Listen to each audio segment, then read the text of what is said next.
Hey everybody, it's Chloe here with Free to Dog Training, and I want to talk to you about the shock collar, or e-collar as they really should be called.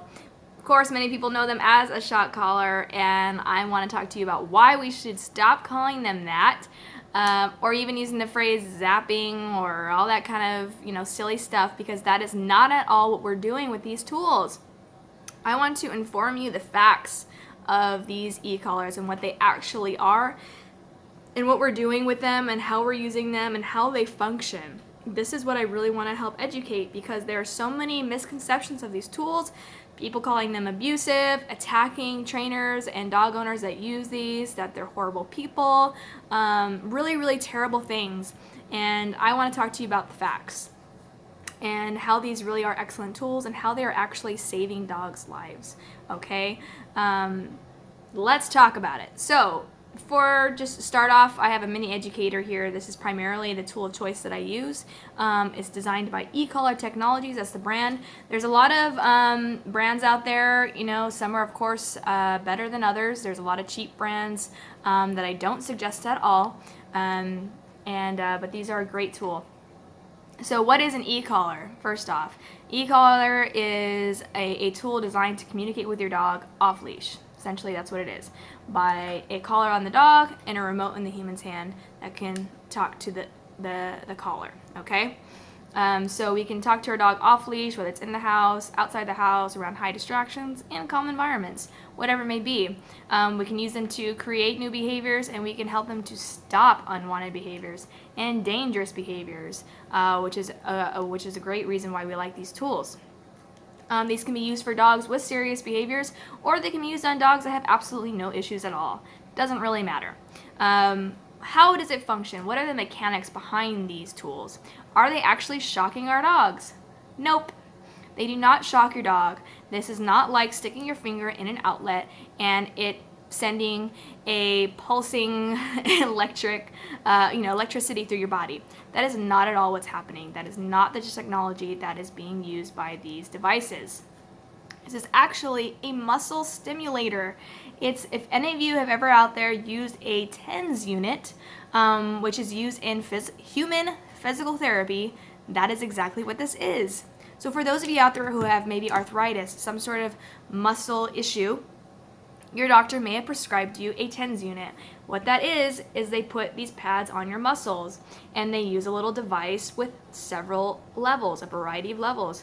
By the way, this one goes from 0 to 100.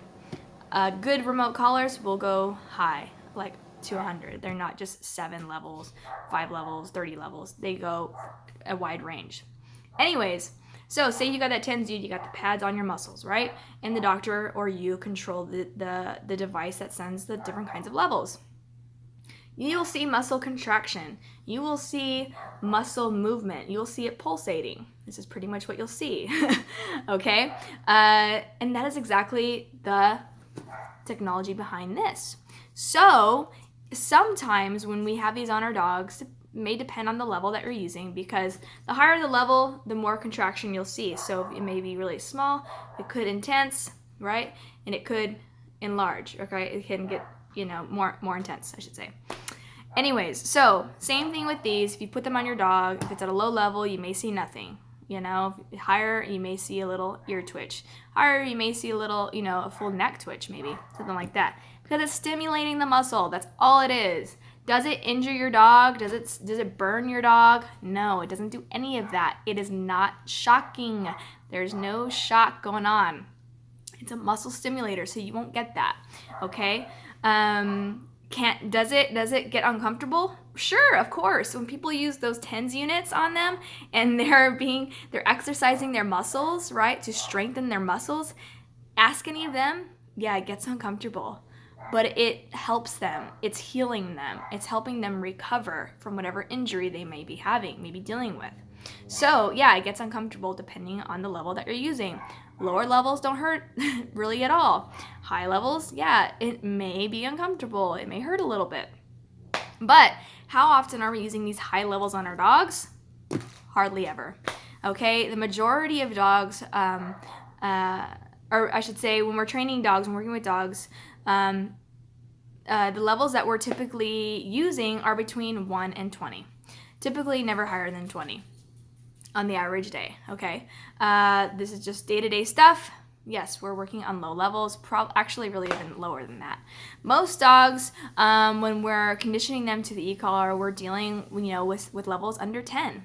And most people, most humans, in fact, by the way, when clients come in, we always have them try on the e-collar. We have them test it so they understand fully what it is that's happening when we strap these things on their dogs. They need to understand it.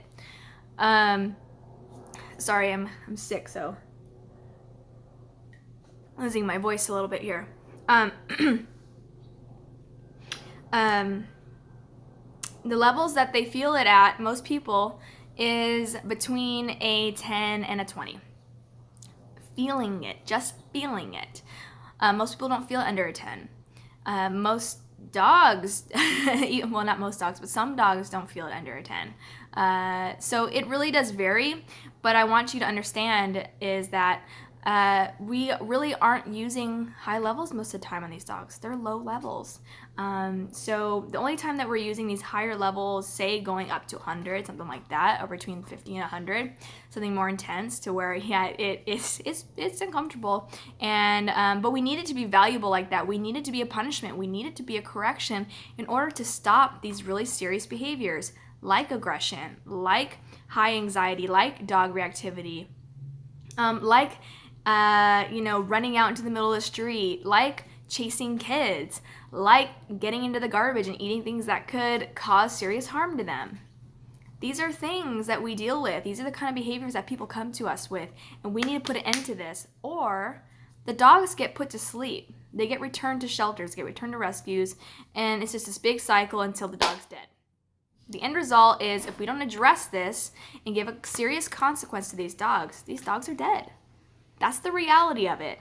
So some trainers out there who don't use these collars, who hate, e-collars, who think they're abusive, who think they're terrible, if they can't solve the problem, which most of the time they can't, they just don't know how, and they're unwilling and not open-minded to try new things, they tell the dog owners, sorry, I put your dog to sleep, because I can't help them. But this simple tool, within just a few moments, can stop these serious behaviors. So, put a dog to sleep, correct a dog. Put a dog to sleep, correct a dog. Your choice, absolutely your choice. But I hope this has helped you understand the facts behind the e-collar, that they're not this harmful, shocking, abusive tool, that they're just an educating tool for the dog. It's just another tool in the toolbox that we can go to in order to help people overcome behaviors, or straight up just have awesome communication, have a great recall, something that they can fall back on just in case. Like, hey, come bow wow, whatever, and they're not coming. Oh, they see another dog over there. Nope.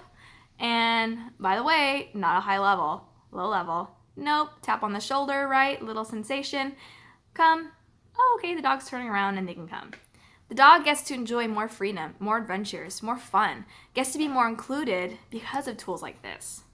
These are amazing tools. I love e-collars. I love e-collar technologies. They make a fantastic device. If you have any questions about the e-collar themselves, about the idea of a shock collar, all that kind of stuff, please reach out to me. I'd be more than happy to talk to you about it. If you want to try it on and see what it feels like, let me know. It's not a scary tool, you guys. I hope this has helped you really understand fully what the tool is, and that you have more of an open mind. If it's something that you're thinking about, or you're unsure about, or maybe you've been taught wrong sort of thing, I really hope this has educated you. So hope all is well with you, and hope the best for you, and have a wonderful day, and happy training, you guys. Bye.